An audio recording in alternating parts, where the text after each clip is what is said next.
continuando com a exposição neste evangelho, do versículo 30 ao 44.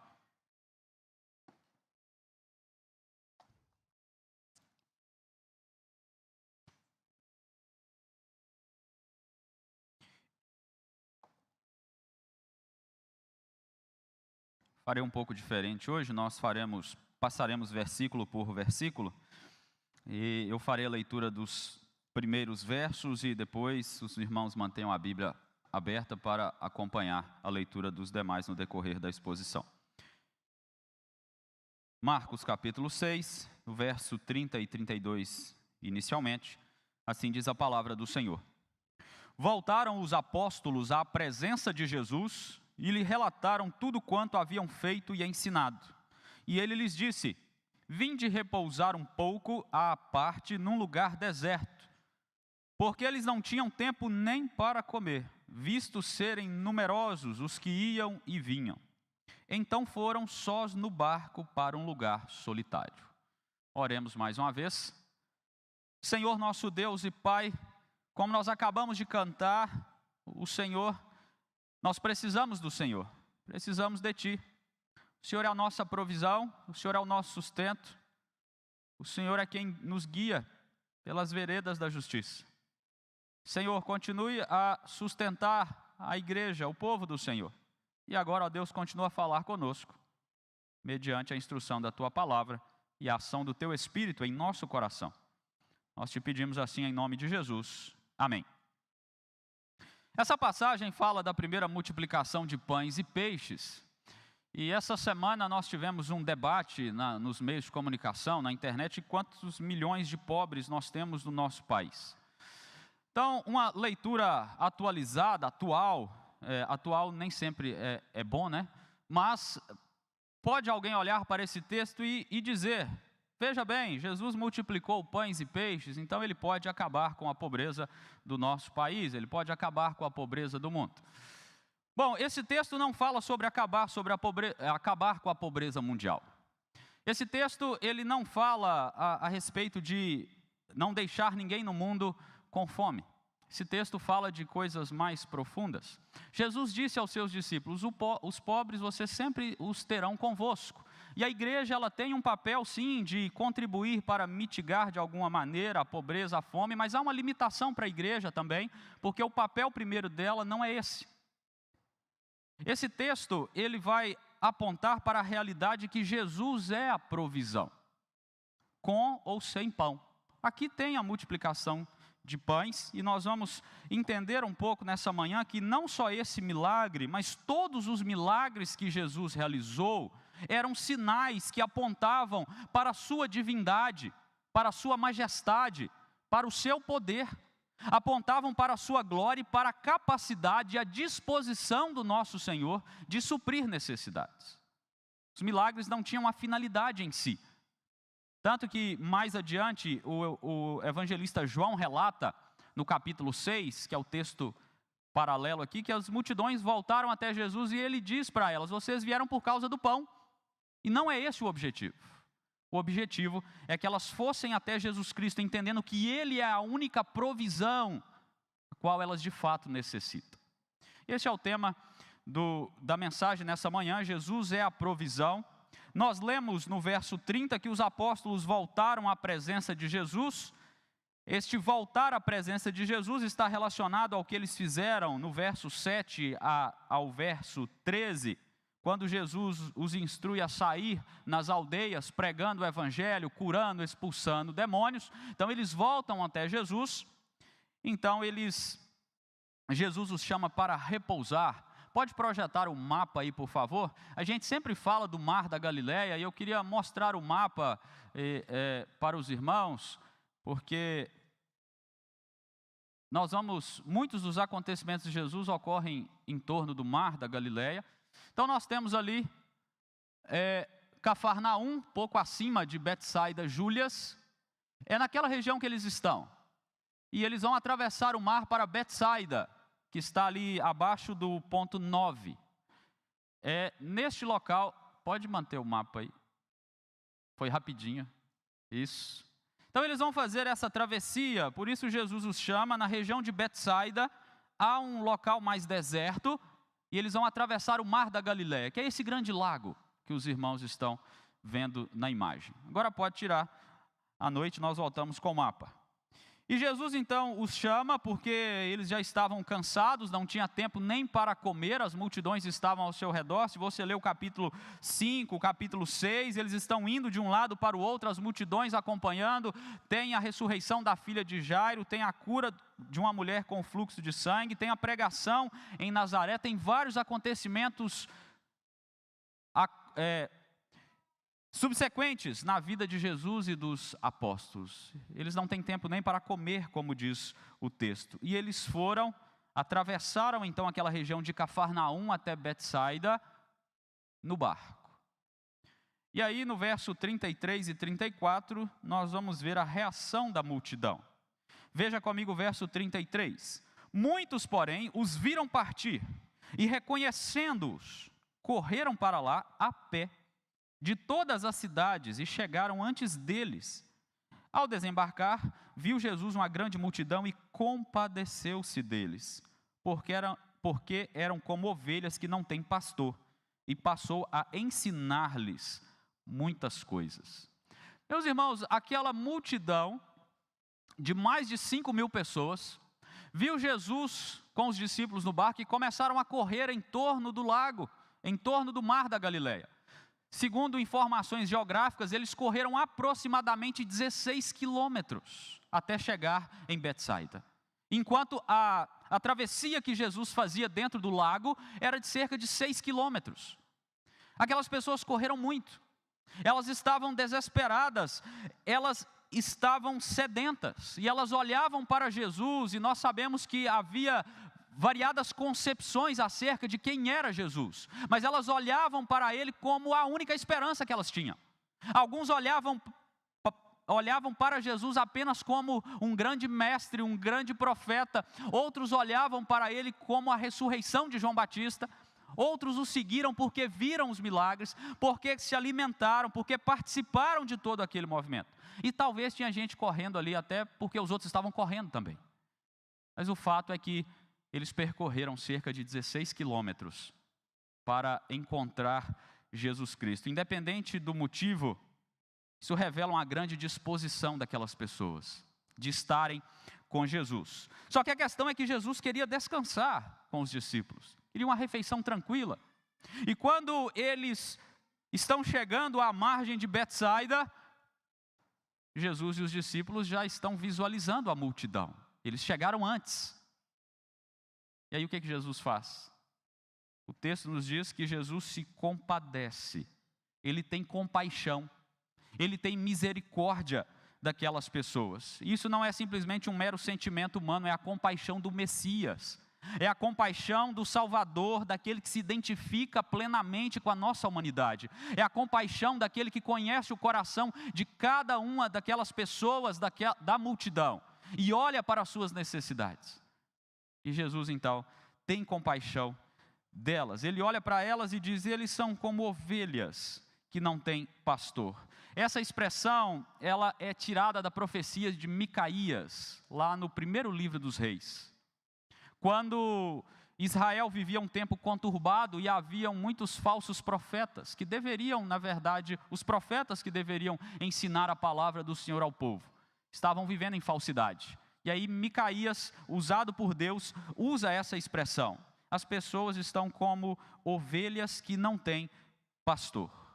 No tempo de Jesus não era muito diferente do que acontecia no tempo de Micaías, porque os escribas e fariseus, os doutores da lei, os conhecedores do Antigo Testamento, eles deveriam ensinar o povo, eles deveriam pastorear o povo, eles deveriam conduzir o rebanho de Deus. Mas nós sabemos que eles não faziam isso. Eles criavam regras sobre regras, eles colocavam a religiosidade, os mandamentos humanos sobre a lei de Deus. E assim, aquelas pessoas estavam famintas, não só de pão, mas famintas de conhecer a palavra do Senhor. Eles não tinham quem os instruísse.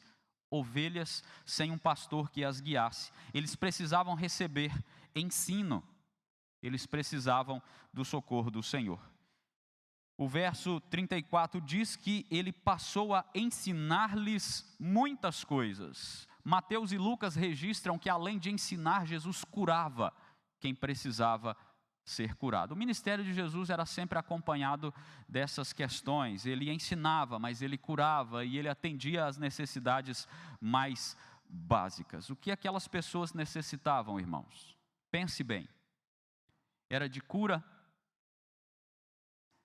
De pão? Certamente que não. Eles precisavam de ensino acerca do reino de Deus. Eles precisavam saber acerca do evangelho de salvação. Eles precisavam saber a respeito do Messias. E a pergunta é, independentemente de quantos milhões de pobres nós temos no nosso país ou no mundo, qual é a maior necessidade das pessoas hoje? É de pão? É de cura? Também não. A maior necessidade que as pessoas têm é de conhecer a Cristo Jesus como seu único e suficiente Salvador. A maior necessidade que as pessoas têm é de conhecer o Evangelho da graça, que salva, que liberta, que transforma. Porque nós podemos comer do bom e do melhor, mas ainda assim morrer, e morrer eternamente, ir para o inferno eterno. Podemos passar por essa vida sem nenhuma doença, sem nenhuma enfermidade, mas se morrermos sem Cristo, estaremos perdidos eternamente. A maior necessidade do homem é a reconciliação com Deus. A maior necessidade do homem é salvação. Então, do mesmo modo que a multidão estava sem pastoreio, muitos hoje estão. E adivinha quem que deve ensinar? Quem deve evangelizar? Quem deve discipular? É a igreja. Somos nós. O Senhor Jesus Cristo deixa os seus discípulos, deixa a nós que somos seus discípulos, para continuar mostrando a maior necessidade que as pessoas têm, de Cristo Jesus. Ontem saiu alguns jovens para evangelizar aqui no bairro. E é muito interessante porque nós conversamos com várias pessoas na rua, nas casas, e nós percebemos claramente a necessidade delas. É de Jesus Cristo. Elas não conhecem a Cristo. Elas têm um entendimento equivocado acerca de Cristo. E elas precisam saber quem é Jesus Cristo, elas precisam saber que elas têm um problema, que é o pecado que afeta o relacionamento com Deus. Essa multidão aqui precisava disso. E Jesus as ensina acerca do reino de Deus. Assim também nós precisamos entender a nossa caminhada aqui, como discípulos do Senhor. Se nós não ensinarmos, se nós não evangelizarmos, se nós não pastorearmos, se não discipularmos, Jesus levantará outros no nosso lugar. E Ele continuará, porque Ele não permitirá que ovelhas fiquem sem pastoreio. Ele não permitirá que a maior necessidade daqueles que são seus fique sem ser satisfeita. Agora veja comigo o verso 35 ao 37. Em declinando a tarde, vieram os discípulos a Jesus e lhe disseram: é deserto este lugar, e já avançada a hora. Despede-os, para que passando pelos campos ao redor e pelas aldeias, comprem para si o que comer. Porém ele lhes respondeu: dai-lhes vós mesmos de comer. Disseram-lhe: iremos comprar 200 denários de pão para lhes dar de comer? A tarde havia chegado, passaram o dia todo ali. Ou pelo menos uma grande parte do dia, era um lugar deserto. Talvez os discípulos já estavam injuriados, querendo comer o lanchinho com calma. Pense, irmãos, você está no tumulto daquele evento, e aí Jesus fala, o mestre fala: vamos atravessar o lago e vamos para um lugar deserto. Não tem ninguém lá, a gente descansar, comer um lanche. Quando eles olham de dentro do barco ainda, já tem uma multidão lá. Passou o dia, Jesus está ensinando, está curando. E aqueles homens, você sabe, naquele momento, neste momento, eles ainda não têm a noção exata de quem é Jesus Cristo completamente. Os discípulos ainda estão caminhando nesse sentido. O texto seguinte que nós vamos expor hoje à noite fala que o coração deles estava endurecido, inclusive, quando Jesus multiplica os pães. Então aqueles homens já estavam meio injuriados com a história toda, talvez. E aí eles fazem uma proposta que é lógica. Tem mais de 5.000 pessoas aqui, só 5.000 homens, fora mulheres e crianças. Senhor, manda esse pessoal embora, para que eles achem o que comer. Mas aí João registra, não Marcos, mas João registra que Jesus dá uma instigada neles. Ele pergunta para Filipe: Filipe, onde compraremos pão para este povo todo comer? Está registrado lá no Evangelho de João 6. E aí Filipe tem que responder, e o texto diz que Jesus fez isso para prová-los, porque ele já tinha tudo estabelecido ali. Jesus queria ver se aqueles discípulos tinham compaixão naquele momento. E aí, Filipe, onde nós vamos comprar pão para essa multidão? A resposta que Marcos registra a respeito da chamada dos discípulos, ela é mais abrupta, né? Porque Marcos registra que Jesus só responde: dai-lhes, isso é um imperativo, uma ordem, vós mesmos de comer. E aí você sabe, né? Os discípulos devem ter olhado e dito: oi, como que é? Como assim? Dar nós de comer a essa multidão? Mal temos o nosso lanchinho aqui, mais de 5.000 pessoas, como que nós vamos fazer? E aí quando Jesus dá ordem, eles fazem as contas, eles estavam bem apurados nos cálculos.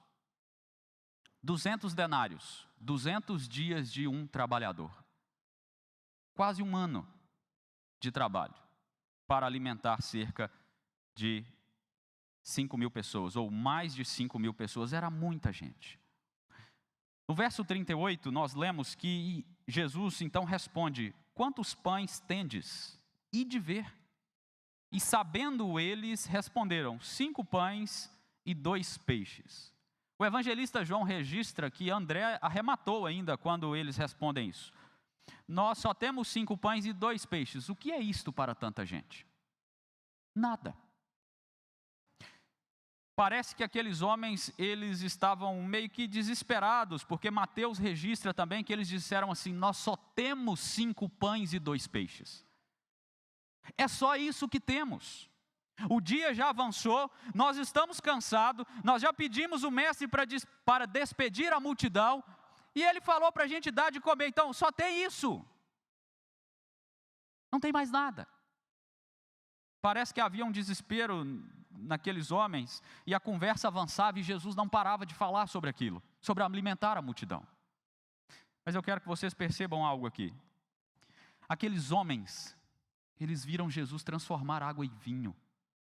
Aqueles homens, eles viram Jesus ressuscitar pessoas dos mortos.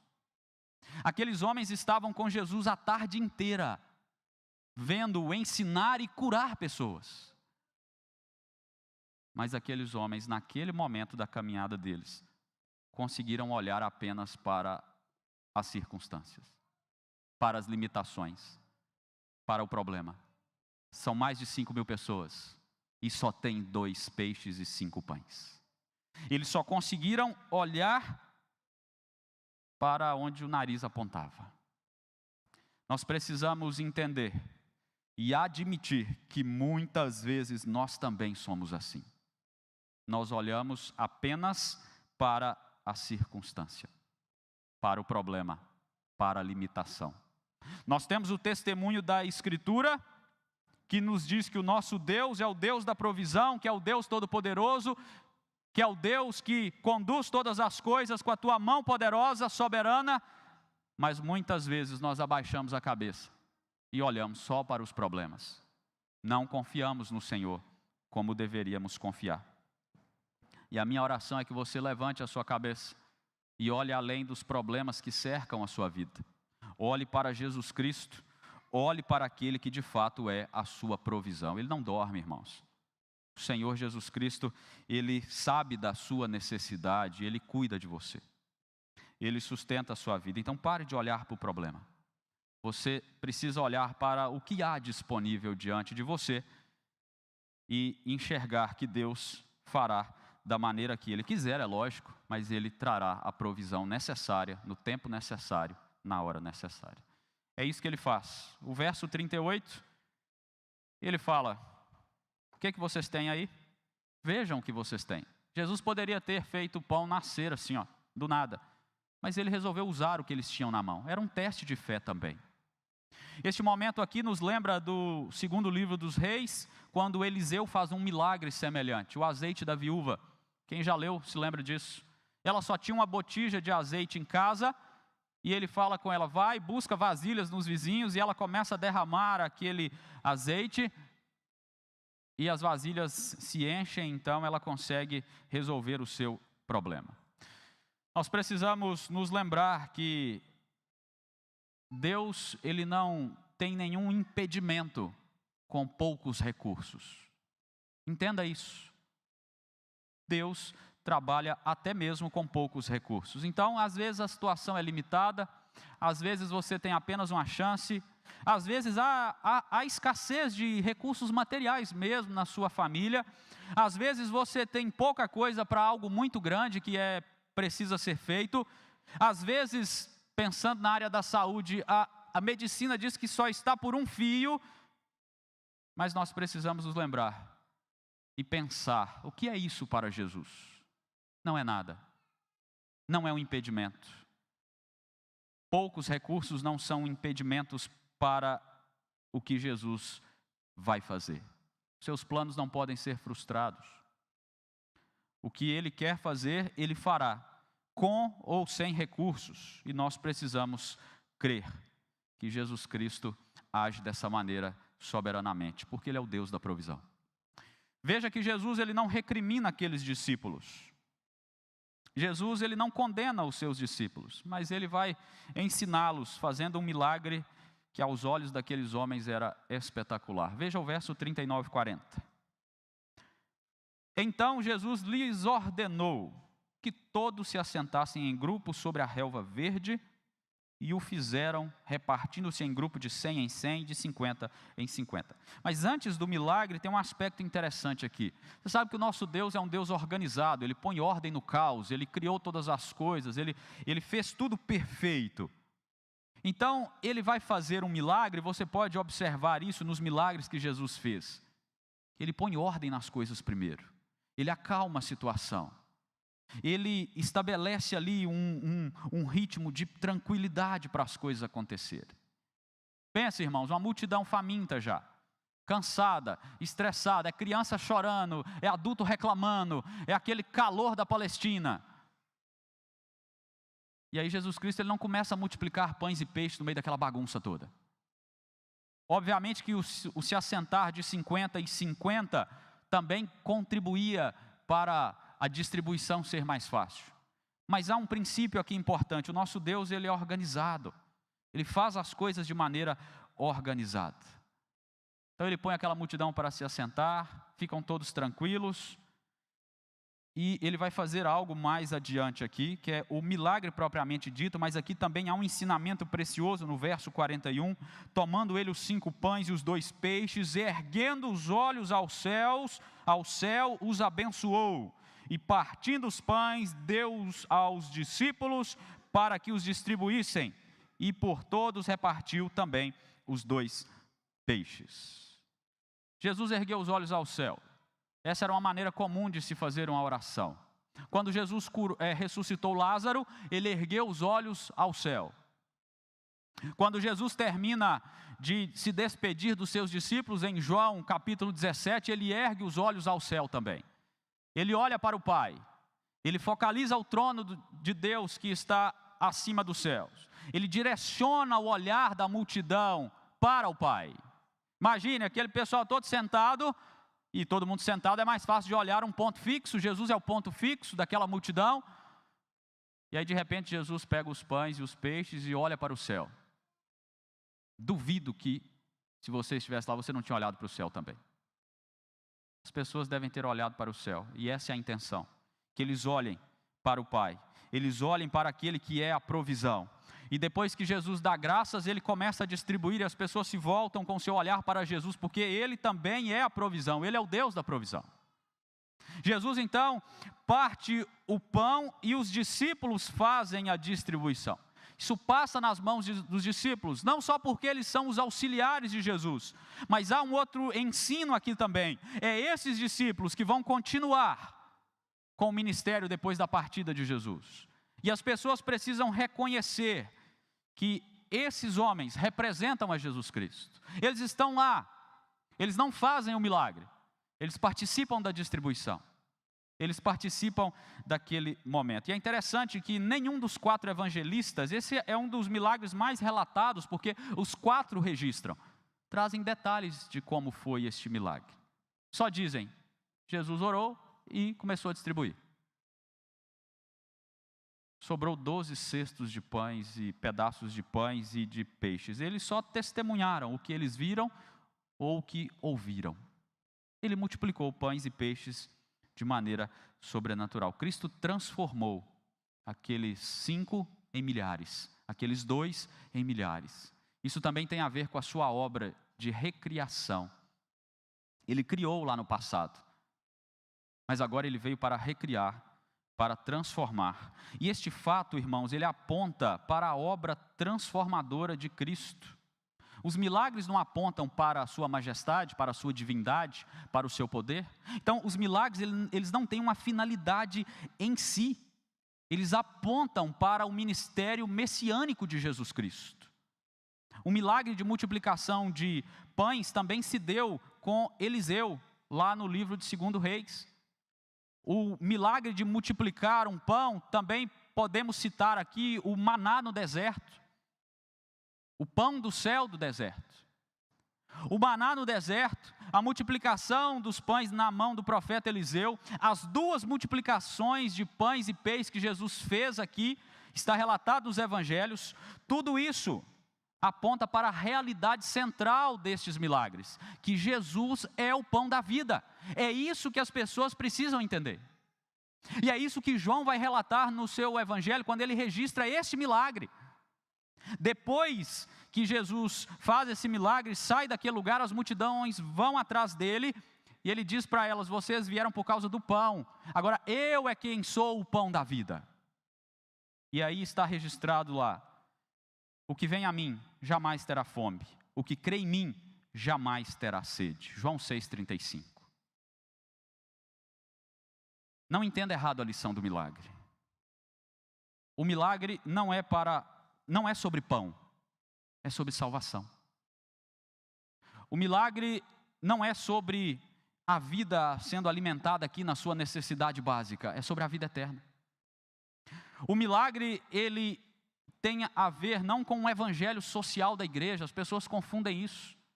Elas acham que a igreja, ela deve ser uma igreja que se envolve apenas com o social, com alimentar os pobres.